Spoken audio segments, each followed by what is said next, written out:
Kita tahu selama perjalanan menuju ke tanah Kanaan, bangsa Israel ini diberikan perlindungan. Bangsa Israel ini pada siang hari diberikan tiang awan dan pada malam hari diberikan tiang api. Itu adalah berkat Allah untuk bangsa tersebut. Dan juga ketika mereka meminta makanan, Allah memberikan manna yang turun dari langit. Tetapi ya namanya juga bangsa ini sudah lama tidak mendapatkan pelajaran-pelajaran yang begitu baik, yang begitu berharga mengenai siapa Allah itu, mereka tetap tidak puas dengan segala sesuatu yang Allah sudah berikan. Contohnya, ketika Musa menyuruh bangsa Israel ini untuk berdoa ketika Musa mau naik ke Gunung Sinai untuk mendapatkan 2 loh batu, apa yang mereka lakukan? Mereka memaksa Harun untuk membuat patung lembu emas. Oleh karena Musa sudah tidak datang-datang lagi, mereka pikir Musa sudah mati, dan pada akhirnya mereka menyembah akan patung tersebut. Jadi kita lihat kehidupan dari bangsa Israel. Ketika diberkati, mereka bersyukur kepada Tuhan, tetapi hanya seberapa saat saja, dan setelah itu mereka kembali lagi ke jalan mereka yang salah. Dan ini Allah berusaha untuk meluruskan akan cara berpikir mereka ini yang sudah salah. Oke, tetapi bangsa itu lamban mempelajari pelajaran itu karena kasihan atas kelemahan mereka. Allah memberi mereka lambang kehadirannya. Mereka harus membuat tempat bagiku, firman-Nya, supaya aku akan diam di tengah-tengah mereka.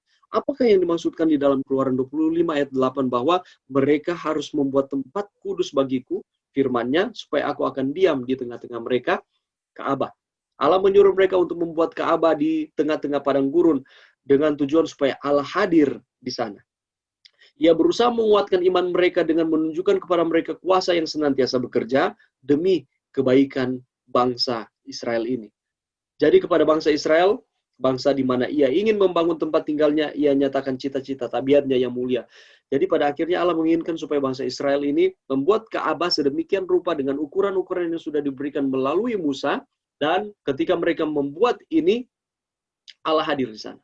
Ada pelataran luar, ada kemah, ada bilik suci, ada bilik yang maha suci. Kita tidak akan bahas mengenai Ka'bah, ada pelajaran khusus ini, tetapi saya tidak tahu kalau kalian mendapatkan ini di kelas umum, tetapi ada pelajaran khusus mengenai Ka'bah.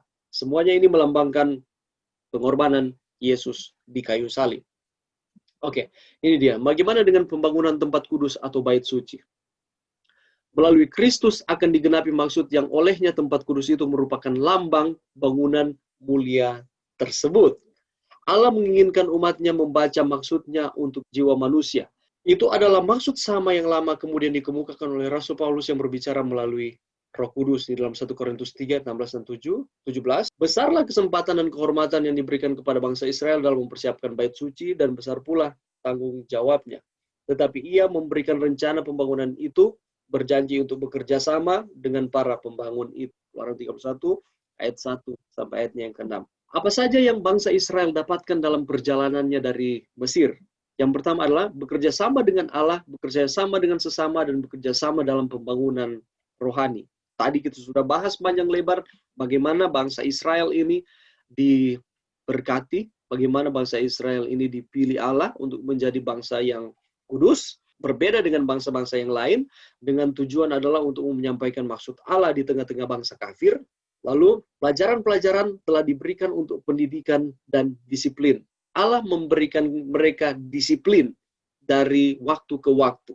Allah mau mengatur juga kehidupan mereka supaya seimbang.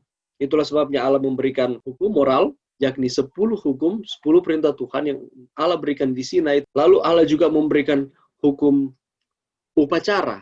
Apa itu hukum upacara? Hukum upacara adalah hukum yang mengatur tentang prosesi atau upacara-upacara yang dilakukan di bait suci. Itu melambangkan mengenai bagaimana manusia di bait suci. Itulah sebabnya bangsa Israel pada waktu itu mereka harus membawa korban, lalu diberikan kepada imam yang bertugas di bait suci, harus potong korban, dan setiap hari, setiap pagi, dan setiap petang mereka harus bawa korban. Seperti itu melambangkan bahwa mereka itu banyak dosa, dan harus bawa akan korban untuk sebagai penebus akan dosa mereka, sehingga dosa mereka bisa diampuni. Dan 1 tahun 1 kali ada hari raya namanya Hari Raya Pendamaian atau Hari Raya Kerafirat, di mana imam besar akan membawa dosa dari semua bangsa Israel selama 1 tahun diperhadapkan kepada Tuhan, apakah Tuhan akan mengampuni atau tidak.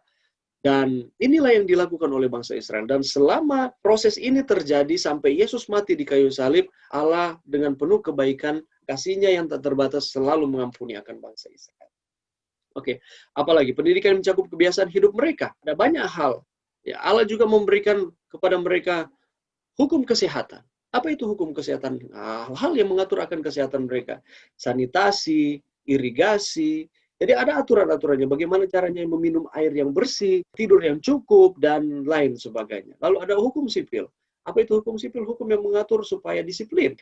Terjadi tatanan yang baik di dalam pemerintahan ataupun di contohnya ada aturan-aturan yang berlaku dan lain sebagainya. Oke. Tindakan bersama mengajarkan persatuan dengan Allah. Tuntunan kasih sayang dan didikan Tuhan kepada umat-umatnya. Bagaimana Allah menunjukkan kasih sayang, bagaimana Allah menunjukkan tuntunannya kepada umat-umatnya dan juga didikan Tuhan. Allah melengkapi bangsa Israel dengan setiap fasilitas, memberi mereka setiap kesempatan yang akan menjadikan mereka suatu kehormatan bagi namanya dan berkat bagi bangsa-bangsa di sekeliling. Kalau saja mereka mau berjalan di jalan penurutan, Ia berjanji menjadikan mereka di atas segala bangsa yang telah dijadikannya untuk menjadi terpuji, ternama, dan terhormat. Ini adalah janji Allah kepada bangsa Israel. Di mana ketika mereka mau setia kepada Tuhan, mereka mau berjalan seturut dengan perintah Tuhan, mereka mau didisiplin seturut dengan, ataupun dididik seturut dengan ajaran Tuhan, maka Allah berjanji akan menjadikan mereka di atas segala bangsa yang telah dijadikannya. Dengan kata lain, bahwa Allah memilih bangsa ini khusus untuk menjadi pemimpin di antara bangsa-bangsa yang lain. Khusus untuk menjadi saluran berkat di tengah-tengah bangsa yang lain. Untuk menjadi terpuji, ternama, dan terhormat. Ini janji Allah kepada bangsa Israel apabila mereka mengikuti akan didikan dari Tuhan. Keluaran 34 ayat 6 menyatakan kepada Musa di Sinai bahwa Allah menyatakan dirinya sebagai penyayang dan pengasih, panjang sabar, berlimpah kasihnya, dan setianya. Allah sabar terhadap bangsa Israel. Didikan Allah kepada bangsa Israel, tujuannya adalah supaya bangsa Israel menjadi bangsa yang besar, supaya bangsa Israel ini tetap setia kepada Tuhan, berbalik dari jalan-jalannya yang salah, dan menjadi bangsa yang dapat membawa akan pekabaran mengenai Allah kepada bangsa-bangsa kafir yang lainnya. Tetapi kalau kita tahu bersama, bangsa ini tingkat atau grafik kerohanian mereka naik turun, sehingga seringkali Allah murka terhadap bangsa ini. Allah murka terhadap dosa mereka, tetapi Allah mengasihi akan bangsa ini secara personal atau secara perorangan. Pendidikan yang benar tidak memaksakan pengajaran pada pikiran yang tidak siap dan tidak menerima. Bangsa Israel diajarkan secara bertahap, tahap demi tahap. Allah sabar terhadap bangsa ini. Itulah sebabnya ada satu pelajaran diberikan kepada bangsa ini, mereka belum lulus dengan pelajaran tersebut, Allah sabar dan Allah terus memberikan didikan supaya mereka dapat mengerti akan kehidupan dan mereka boleh, istilahnya boleh naik level di dalam kehidupan mereka. Itulah sebabnya Allah memberikan kepada mereka ujian-ujian di dalam kehidupan, di tengah-tengah kepenatan, kepanasan dari padang gurun, dan Allah menginginkan supaya mereka bergantung sepenuhnya kepada Tuhan. Tetapi secara tahap demi tahap. Kuasa-kuasa pikiran harus dibangkitkan dan minat itu harus dibangunkan. Dalam kehidupan sehari-hari, keluarga merupakan sekolah dan tempat ibadah. Orang tua menjadi pengajar dalam mata pelajaran sekuler dan agama. Ini kebiasaan yang dilakukan oleh bangsa Israel. Jadi orang tua itu adalah mentor. Orang tua itu adalah tolak ukur untuk mendidik akan anak-anak mereka di dalam keluarga, di dalam rumah sesuai dengan pendahuluan, untuk supaya anak-anak mereka, keturunan mereka tetap setia kepada Tuhan dan jangan melupakan Tuhan di dalam segala aspek kehidupan.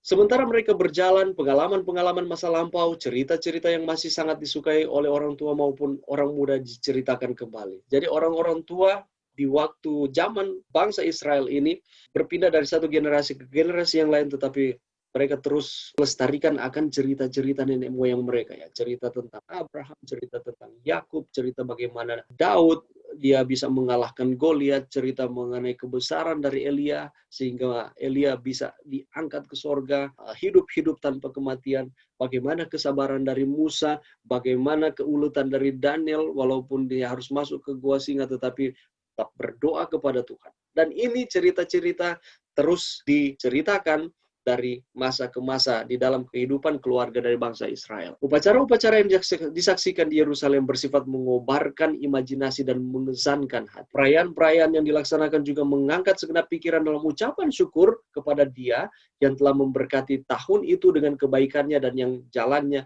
penuh kemakmuran. Ada banyak upacara-upacara bangsa Israel, tapi fokus dari upacara-upacara tersebut adalah untuk membangkitkan minat mereka, untuk mengesankan akan hati mereka bahwa Allah bersama-sama dengan mereka, Allah tidak meninggalkan akan bangsa tersebut, supaya mereka tetap melestarikan akan kesetiaan dari nenek moyang mereka, akan terus setia kepada Tuhan, dan mereka dapat terus mengingat Tuhan di dalam setiap kehidupan mereka, generasi berganti generasi.